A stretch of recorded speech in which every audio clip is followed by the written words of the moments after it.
오늘 시간에는 믿고 싶은데 도저히 안 믿어질 때라는 제목으로 하나님 말씀 증거하도록 하겠습니다. 우리가 교회를 다니면서 신앙생활을 하다가 보면 믿음이라고 하는 단어를 참 많이 이야기합니다. 믿음으로 구원받고, 믿음으로 기도하고, 믿음으로 고난을 이기고, 또 믿음으로 헌신을 하고, 믿음으로 살아가고. 그런데 믿음으로 그렇게 한다는 것이 참 쉽지가 않게 느껴지지요. 또 우리가 성경을 읽다가 보면 성경 내용 중에 사람의 이성과 논리를 넘어서는 초자연적인 또 기적에 관련된 이야기들이, 사건들이 참 많이 나옵니다. 그래서 성경을 읽다가 보면 이게 정말 사실일까? 잘 안 믿어지는 내용도 솔직히 있을 수가 있습니다. 그래서 우리가 성경 읽다가 이게 잘 안 믿어져서 목사님들이나 또 이제 장로님들 또 구역장님들한테 이제 상담을 하게 되죠. 저는 이게 잘 안 믿어집니다. 성경 내용이 이런 내용이 있는데 이걸 어떻게 제가 믿어야 될지를 모르겠습니다. 그러면 종종 이제 그분들께서 어떻게 대답을 해주시냐면 덮어놓고 믿어라, 이런 대답을 해주십니다. 이게 성경 읽다가 안 믿어지는 거예요. 내용이 어떤 내용이. 덮어놓고 믿으라는 게 무슨 말이죠? 덮어놓고 믿어라. 묻지도 말고 따지지도 말고 무조건 믿어라. 이해가 안 돼도 받아들이기도 어렵고 믿습니다, 그렇게 하면 믿어지게 될 것이다. 그런데 솔직히 이해되지도 않는데 무조건 믿어지지가 않습니다. 덮어놓고 믿는다고 해가지고 믿어지는 게 아닙니다. 오늘 성경 말씀을 보면 서기관들과 바리새인들 중에 몇몇 사람이 예수님께 이렇게 찾아와서 말을 합니다. 선생님이여, 우리에게 표적 보여주시기를 원하나이다. 표적이 무엇이냐면 의미를 담고 있는 기적입니다. 그러므로 표적을 보여달라는 뜻은 무엇이냐면, 선생님께서, 즉 예수님께서 진짜 하나님의 아들 되시는 표적, 진짜 메시아가 되시는 표적, 진짜 구원자가 되시는 표적을 우리에게 보여주십시오. 우리 눈에 우리가 받아들일 수 있게 기적을 보여주시면 우리가 선생님을 예수님으로 믿겠습니다. 표적을 보여주면 믿겠다. 우리 눈앞에서 우리가 이해하고 받아들일 수 있을 만한 기적을 보여주면 믿겠다. 도저히 안 믿겠는데 그렇게 해주시면 우리가 믿겠다. 이런 사람들에게 예수님께서 자기를 어떻게 증명을 하셨을까요? 예수님께서는 먼저 책망을 하십니다. 표적을 구했던 그 사람들을 먼저 책망을 하십니다. 그리고 이 악한 세대, 이 음란한 세대가 표적을 구한다라고 책망을 하십니다. 왜 예수님께서는 안 믿어져서 믿고 하는 표적을 보여주시면 믿겠다고 하는 사람들에게 이 악한 세대요, 이 음란한 세대요, 어찌하여 표적을 구하느냐, 이렇게 말씀하셨을까요? 왜냐하면 이 사람들이 표적을 구하고 있는 악한 의도, 나쁜 의도를 예수님이 알고 계셨기 때문입니다. 서기관들과 바리새인들 중에 몇몇 사람은요, 정말 믿고 싶은데 안 믿어져서 표적을 구하는 게 아니었습니다. 아예 처음부터 안 믿을 작정을 하고 우리를 한번 믿게 해봐라 라는 식으로 지금 예수님께 표적을 구했던 겁니다. 서기관과 이 바리새인들은 종교 지도자들이었지요. 서기관들은 뭐 하는 사람들이었냐면 율법을 연구하고 기록하고 가르치는 사람들이었습니다. 즉 율법의 말씀, 하나님의 말씀을 누구보다 잘 알고 있었던 사람들이었죠. 율법 박사들이었습니다. 성경 박사들이었습니다. 바리새인들은 철저한 신앙생활을 하고 있는 사람들이었습니다. 율법에 정해지는 대로 하라는 것 하고 하지 말라는 것 안 하면서 율법이 정해놓은 그 규칙들, 조항들을 철저하게 지키는 사람들이었습니다. 기도하고 금식하고 구제하는 것에 있어서 다른 사람들보다 엄청나게 그것을 잘 철저하게 했던 사람들이었습니다. 그런데 그런 서기관들과 바리새인들이 예수님께 표적을 보여주시면 믿겠다라고 하는 의도가 뭘까요? 이 사람들은요, 예수님을 정말 믿고 싶은데 안 믿어져가지고 표적을 구하는 게 아니었습니다. 서기관들과 바리새인들은 예수님께서 이미 전하셨던 많은 말씀이 있었는데도 믿지 않았습니다. 예수님께서 이미 보여주셨던 여러 가지 기적이 있었는데도 믿지 않았습니다. 서기관들과 바리새인들은 예수님을 인정하기가 싫은 거예요. 아예 믿으려고 하지를 않고 있습니다. 그런 상황에서 선생님, 정말 예수님이 메시아라고 하는 것을 우리에게 한번 보여봐 주십시오. 우리 눈으로 보고 인정할 수 있을 만한 그런 기적들을 한번 보여봐 주십시오. 그럼 우리가 믿겠습니다. 이런 뉘앙스로 지금 예수님께 표적을 보여달라고 했던 겁니다. 그때 예수님께서 이렇게 대답을 하십니다. 표적을 보여달라고 하는 사람들에게 내가 보여줄 수 있는 표적은 다른 것이 없다. 그리고 요나의 사건을 언급을 하십니다. 요나 선지자가 큰 물고기 뱃속에 3일 동안이나 있다가 다시 살아나왔던 것을 말씀을 해주시는 거예요. 그 표적밖에 없다. 그런데 예수님께서 표적 보여달라고 했던 그 사람들에게 보여줄 수 있는 표적이 이것밖에 없다고 말씀하신 이 요나 사건은요, 솔직히 이것도 믿고 싶어도 잘 안 믿어지는 사건 내용 중에 하나입니다. 요나 선지자가 큰 물고기 뱃속에서 3일 동안 있었다. 이게 정말 가능한 얘기일까요? 아니, 사람이 큰 물고기 뱃속에 들어갈 수 있으려면 도대체 그 물고기는 얼마나 큰 물고기일까요? 그리고 그 안에서 사람이 어떻게 숨을 쉬면서 물고기 뱃속에서 3일 동안 있을 수가 있겠습니까? 성경 말씀을 보면요, 이 어종을 이야기를 해놓지 않았습니다. 그냥 큰 물고기. 어떤 분들은 이제 고래 뱃속에 들어가 있었다라고 하시는 분들 계시죠? 사실 고래가 아닙니다. 현존하는 고래 어종을 보면요, 아무리 고래가 커도 사람이 그 고래 뱃속에 들어가가지고 3일 동안 있을 수 있는 고래는 없습니다. 큰 물고기였습니다. 즉 하나님이 준비해 놓으신, 하나님께서 구원 역사를 이루기 위해서 예비해 놓으신 큰 물고기였던 거예요. 하나님이 예비해 주신 큰 물고기 뱃속에 진짜 요나 선지자가 들어갔다가 3일 동안 있다가 나오게 된 겁니다. 근데 이 지금 예수님의 대답이 좀 역설적이죠. 표적을 보여주시면 믿겠다고 하는 사람들에게 더 믿기 어려운 요나 선지자에 대한 표적을 말씀을 하시는 겁니다. 뭔가 확실한 것을 보여주시면 믿겠다고 하는 사람들에게 더 믿기 어려운 요나 선지자의 이 기적 사건에 대해서 말씀을 하시는 겁니다. 이게 무슨 의도일까요? 왜 예수님은 표적 구하는 사람들에게 요나의 표적밖에는 내가 너희들에게 얘기해 줄 게 없다, 이렇게 말씀하셨던 걸까요? 예수님께서 이 요나 선지자가 큰 물고기 뱃속에서 3일 동안 있다가 나온 것을 언급하셨다는 것은요, 첫째는요, 진짜 요나 사건이 실제로 역사 속에 있었다라고 하는 것을 예수님이 확증하셨던 것입니다. 만약에 요나 선지자 사건이, 요나 선지자가 큰 물고기 뱃속에서 3일 동안 있다가 나왔던 게 거짓이었다면 예수님께서 말씀하시지 않으셨겠죠. 여기에 중요한 예수님의 의도가 숨겨져 있습니다. 예수님께서 십자가에 달려 죽으시고 3일 만에 부활하셨던 것이 믿어지면 나머지 성경에 기록된 모든 기적의 사건들은 다 믿어집니다. 그런데 만약에 예수님의 십자가와 부활 사건이 안 믿어지면 성경에 기록된 다른 모든 기적이나 표적에 관련된 사건도 믿어지지 않습니다. 예수님께서 왜 지금 요나 선지자가 큰 물고기 뱃속에서 3일 동안 있다가 다시 살아나온 것을 말씀을 하고 계실까요?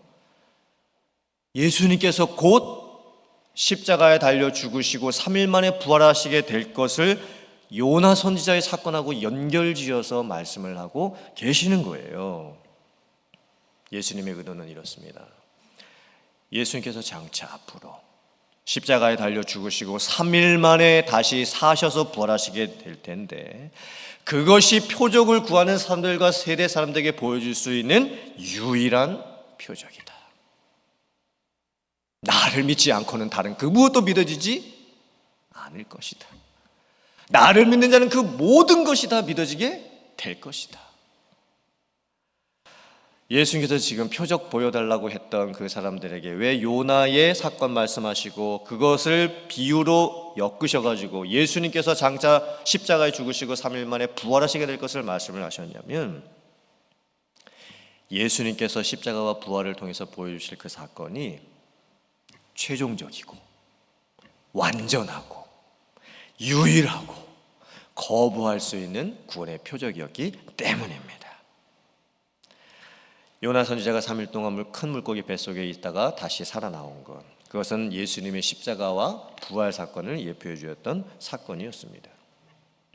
그리고 예수님께서 이제 이렇게 말씀하십니다. 요나 선지자가 큰 물고기 뱃속에서 3일 동안 있다가 다시 살아나온 후에 니느웨에 가서 니느웨 사람들에게 가서 심판의 메시지를 전했을 때, 니느웨 사람들이 요나 선지자가 자기가 체험했던 그 간증들을 이야기하고 하나님의 말씀을 선포했을 때 니느웨 사람들이 듣고 회개하고 믿게 되었고 구원을 받지 않았느냐. 그런데 요나보다 더 큰 이가 여기 있도다. 지금 요나보다 더 큰 이가 누구라고 말씀하시는 거예요? 예수님이라고 말씀하시는 거예요. 만약에 예수님 시대에 사람들이 예수님의 십자가와 부활을 믿지 않는다고 한다면, 요나 선지자의 그 전했던 말씀을 듣고 회개하면서 하나님을 믿었던 그 니느웨 사람들이 이 시대에, 예수님의 시대의 사람들을 정죄할 것이다. 어찌하여 예수님을 믿지 않느냐고. 우리는 큰 물고기 뱃속에서 3일 동안 있다가 살아나왔던 요나 선지자의 말을 듣고도 회개하고 믿고 구원을 받았는데, 여러분들은 어찌하여 예수님의 시대에 예수님이 직접 말씀을 전해주시고 직접 십자가에 달려 죽으시고 3일 만에 부활하셨음에도 불구하고 그 예수님을 믿지 않냐고 그렇게 말할 것이다. 예수님이 이렇게 말씀하시는 거예요. 또 예수님이 말씀하시죠.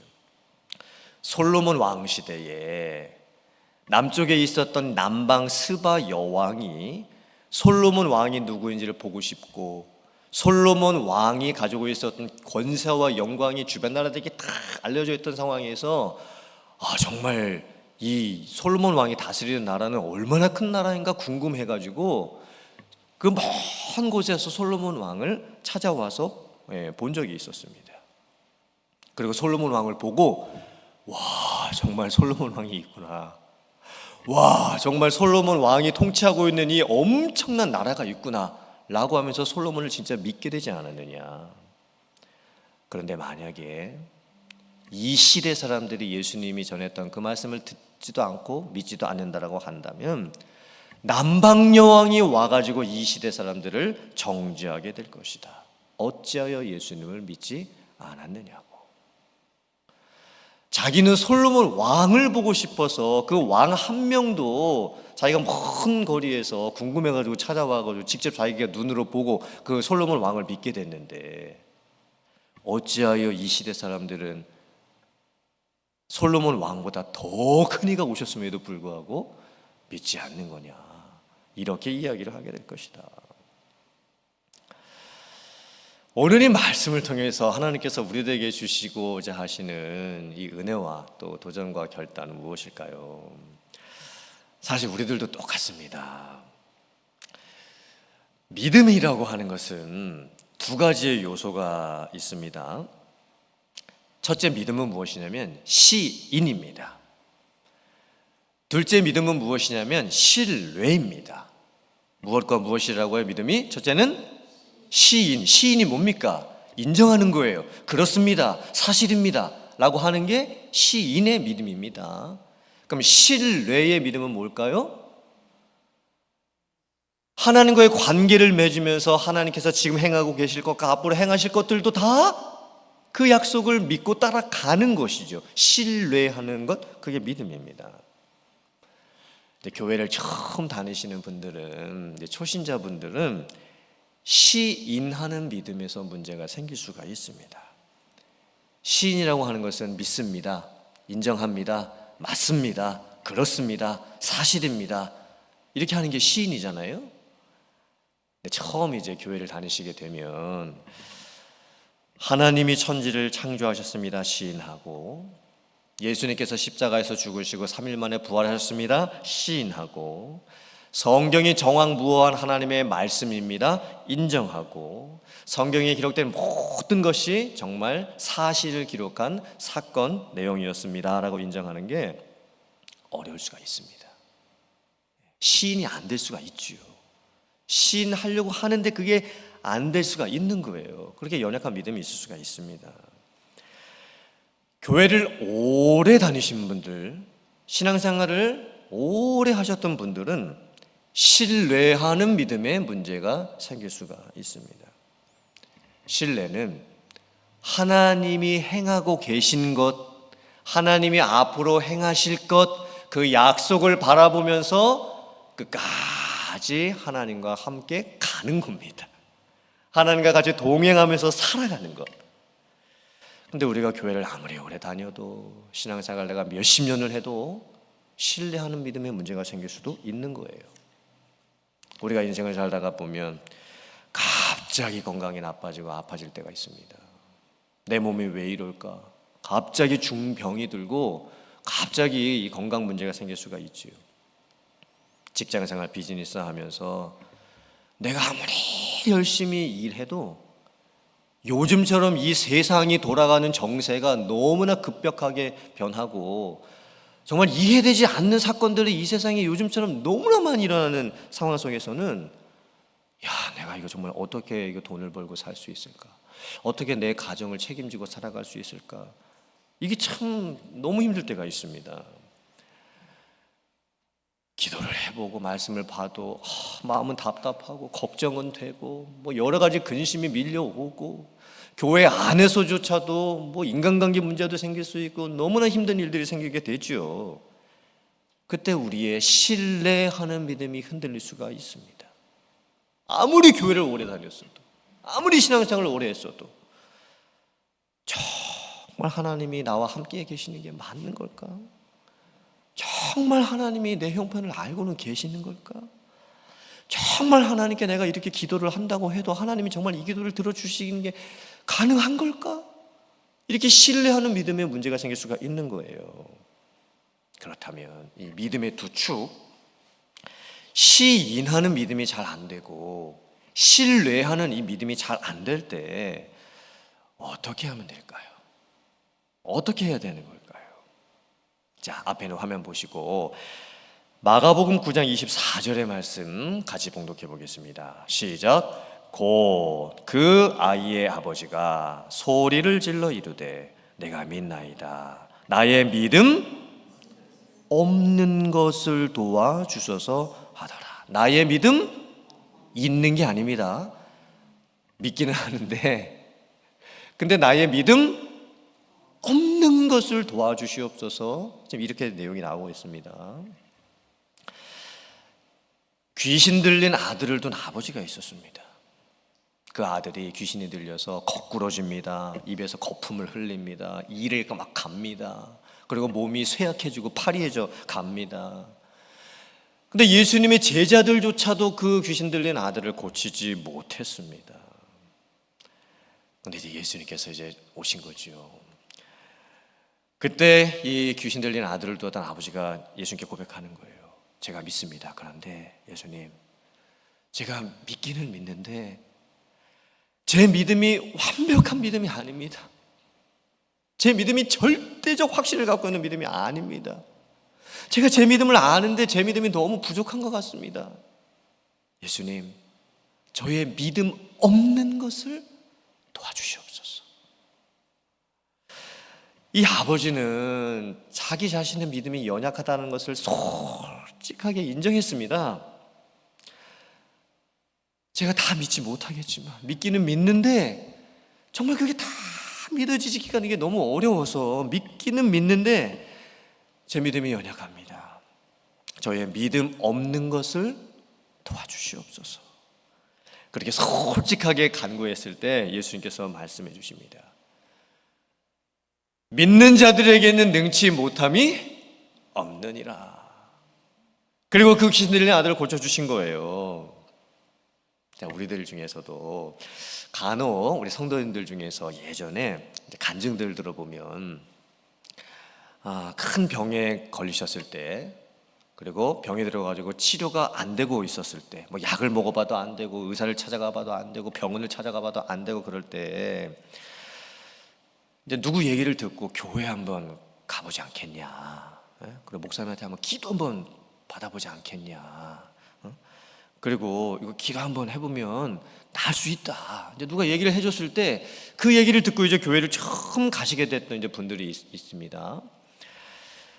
그때 그분에게 완벽한 믿음이 있었던 게 아니었죠. 절대 확신하는 그 믿음이 있었던 것이 아니었습니다. 뭐 흔들리지 않는 그런 믿음이 있었던 것도 아니었습니다.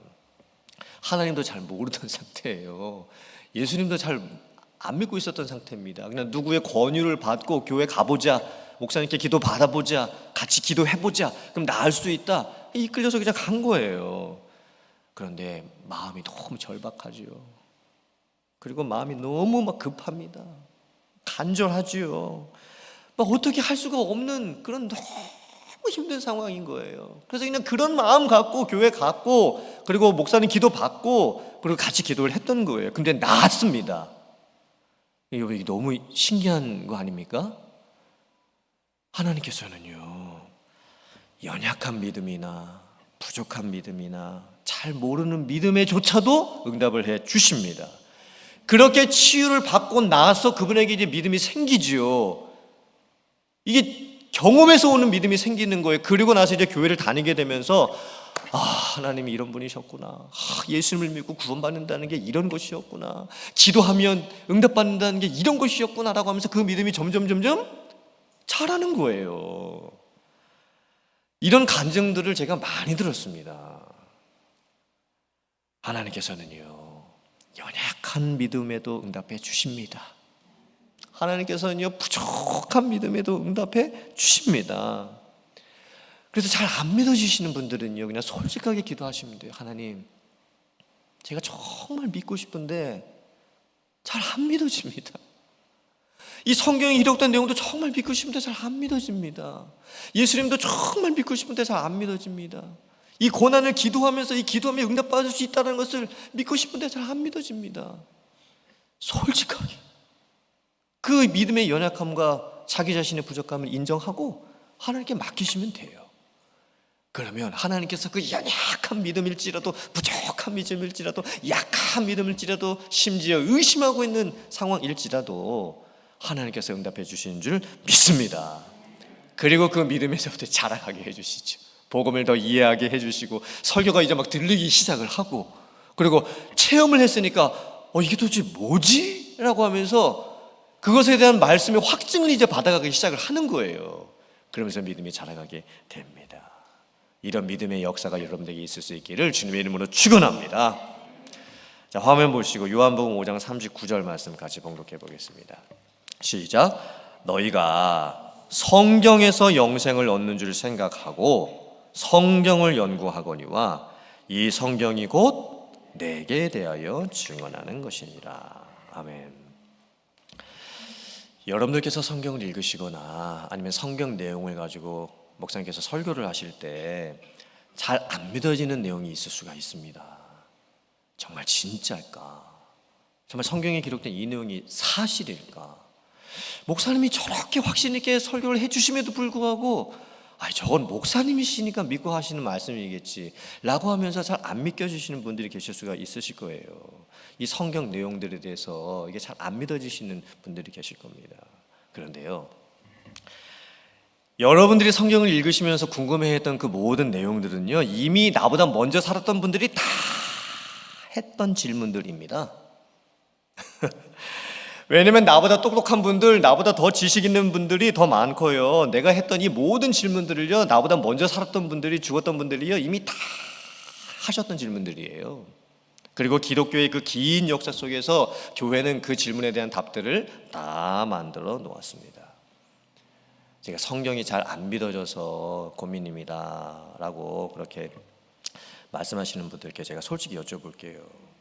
그럼 그런 질문만 했지 정말 성경을 제대로 한번 읽어보신 적이 있으십니까? 그냥 성경 몇 구절 중에서 이게 잘 안 믿어진다, 이게 잘 안 믿어진다 이렇게 했을 뿐이지, 정말 이 성경 말씀을 읽어보고 싶고 정말 믿어보고 싶은 마음으로 성경 전체의 내용을 제대로 한번 읽어보신 적이 있으십니까? 라고 제가 한번 여쭤보고 싶어요. 성경은요, 예수님이 말씀하셨죠. 성경이 나에 대해서 증언을 하고 있다. 즉 예수님을 알고 믿게 되려면 방법은 뭐밖에 없습니까? 성경밖에 없습니다. 성경을 읽고 묵상하고 성경을 내가 알려고 할 때, 그때 예수님을 믿게 되어지는 거예요. 이게 참 역설적인데요, 이 성경 내용이 안 믿어지시는 분들은요, 정말 제대로 성경을 한번 읽어보시면 성경이 믿어지게 됩니다. 성경을 제대로 안 읽으셔서 그런 거예요. 성경을 정말 처음부터 끝까지 제대로 정말 이것을 믿고 싶은 마음으로, 그런 마음을 가지고서 읽게 되면 결국에는 믿어지게 됩니다. 이게 참 역설적이지요.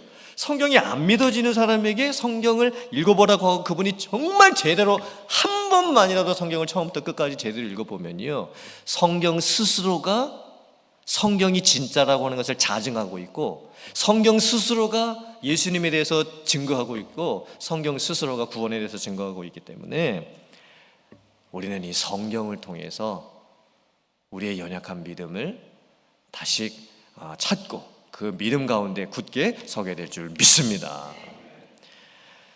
자, 앞에는 화면 보시고 사도행전 2장 37절 말씀, 38절 말씀 같이 읽어보겠습니다. 시작.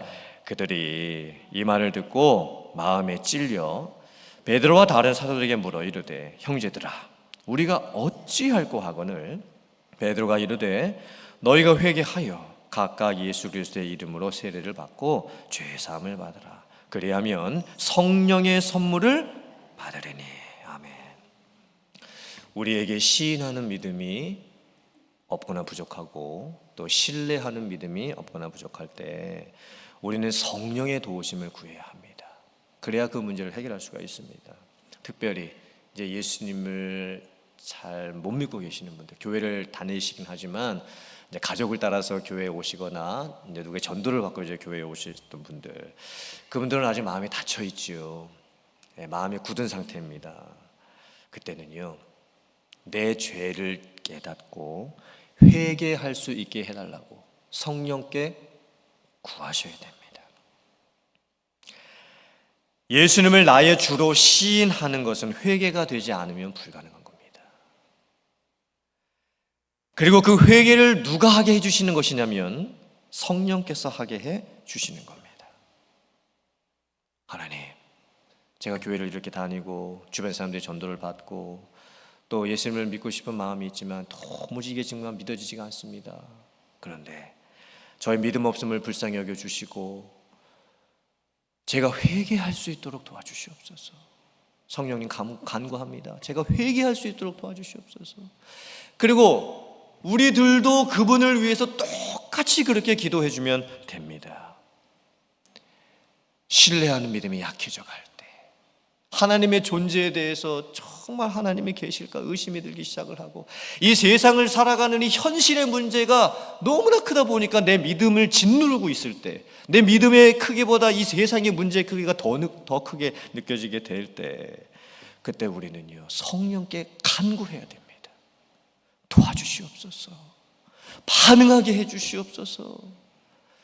그 성령께서 주시는 그 역사가 우리의 심령 가운데 들어오게 되면 그때 우리 안에 신뢰하는 믿음, 하나님의 역사에 대한 믿음이 다시 한번 뜨겁게 타오르게 될 줄 믿습니다. 사랑하는 성도님들, 오늘 말씀을 통해서 다른 표적은 없습니다. 예수님이 스스로 말씀하셨잖아요. 표적을 구하고 기적을 보여달라고 하는 사람들, 뭐 확실한 건 내게 보여주시면 믿겠다고 하는 사람들에게 다른 건 없다. 오직 예수님의 십자가 부활의 표적밖에 없다. 그게 최종적이고 완성된 표적이다. 예수님을 믿으면 다른 모든 것들은 다 믿게 되어집니다. 예수님 안 믿으면 이 성경에 있는 다른 모든 내용들 하나도 안 믿어집니다.